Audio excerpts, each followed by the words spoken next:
Mga kapurang Batanggenyo, magandang umaga ho.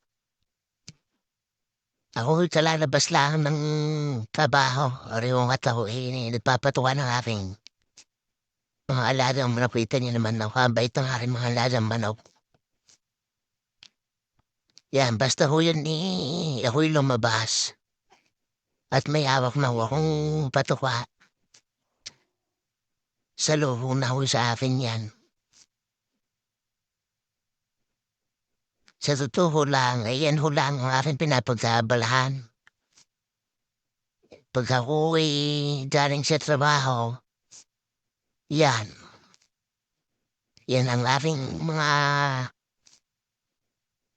kinukutingting, ang aking mga malokong Tagalog at ako naman natutuwa ko lang mag-alaga. Ako naman hindi marunong magsabaw. Kaya ang inalagaan ko yung manok na Tagalog.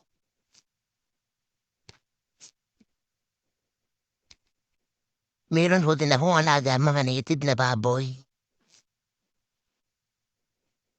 Di nyo sa bukid pag ko kay masipag mag-alaga. May madudukot ho tayo. Kung kayo man may bisita, hindi na ho kayo bibili. Kakatay na ho lang. Kariyaw ang aking mga native na nagaya ni litsunin na ho yan. Pwede na hong litsunin yan. Parang yan ho yata 13 piraso. Kaya lang ho yung iba ay maliliit pare.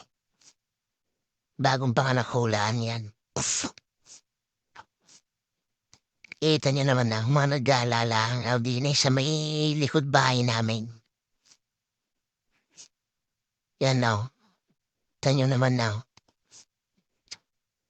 Kaya ang lilitsunin yan, 3 piraso. Yan na, kita niyo naman. Lulusaw. Masipag mo dumidi. Di hindi kayo ito sa tunay na buhay.